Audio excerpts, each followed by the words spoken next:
This ABC15 Flash Briefing is sponsored by Sanderson Ford. All roads lead to Sanderson Ford. Hi there, I'm Jamie Warren with your top stories for ABC15 Arizona.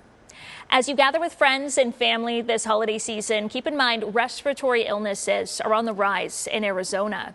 The Arizona Department of Health Services says flu cases are up 35% since last week, with 930 new cases. We're also seeing an increase in RSV cases. When it comes to COVID, more than 4,700 new cases were reported, but that is actually down 7% from last week.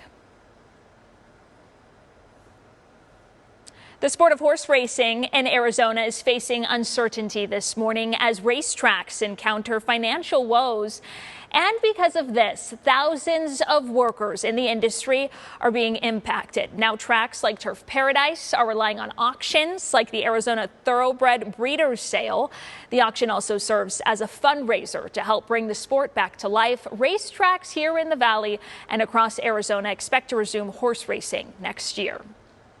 If you've got any future travel plans, you still have about a year and a half left until you need a passport or that updated Arizona travel ID to get on a plane. ADOT officials say all you need to do is bring proof of identity, your social security number, and 2 documents to show that you're an Arizona resident to any MVD location. Well, they are quick, they're convenient, they're everywhere these days. We're talking about those gift cards, but if you buy one, you could be taking a big risk. Let Joe Know's Joe Ducey is breaking down how some new cards are showing zero balances and the safest way to buy them.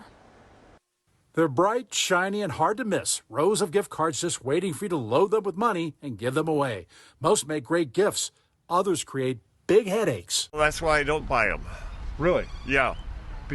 Because of an issue like that. He's talking about getting a new gift card with no money on it. It happened to this Phoenix woman. They were saying the money wasn't on it or anything, which was so frustrating because I had so many things in my cart. Authorities say scammers go through card racks, scratch off codes, and take down numbers. They replace the code covers with stickers like those we found sold cheaply online. Scammers then access activity. Knowing when the card is sold, loaded, they swoop in and get the funds. Rick says it just happened to him. He says he bought gift cards, 2 at $25, 1 at $50. When he went back to find which one is a $50 card, they scanned and told him they were tampered with, and they showed a $0 balance.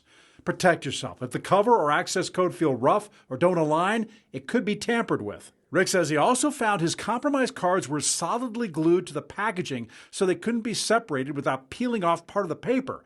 But cards he found were not tampered with appeared to have a different adhesive, and the packaging easily separated from the card. If you're a victim, go back to where you bought the card with proof of purchase and balance and contact the business on the gift card. It's safest to buy a gift card online, send an e-gift card, or just go old school and avoid the issue altogether. So I just put money in a card and let them go and do it themselves. Rick says Target did send him a $100 e-gift card and made up for all the money he spent. Thanks to Target for stepping up. Now, I did ask Target, Walmart, and Amazon about their no-balance gift card policies. Target says they take the scams very seriously, they educate employees, and the victims should contact guest relations. Amazon says customers with gift card issues need to contact them. Go to abc15.com/letjoeknow for links to those contact sites and learn about the most recent scams. Subscribe to the Let Joe Know Scam Buster newsletter. I'm investigator Joe Ducey. If you got a problem, let me know.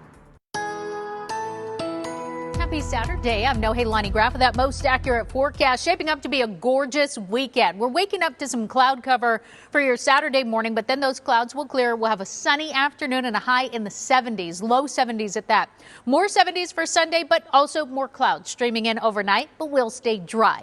As for today, we'll stay cool, too. It's going to take us until about 11 o'clock to even make it into the 60s. We'll be at 64 degrees at noon, upper 60s at 2, and then peaking in the 70s in that 4 o'clock hour before we trend back down into the 60s.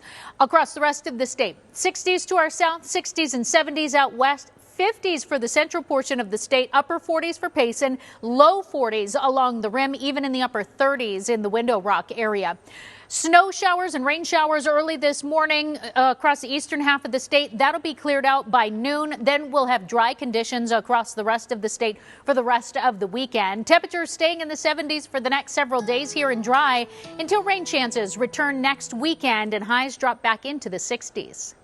For the latest headlines, weather, and traffic, head on over to ABC15.com or download our free ABC15 mobile app. This ABC15 Flash Briefing is sponsored by Sanderson Ford. All roads lead to Sanderson Ford.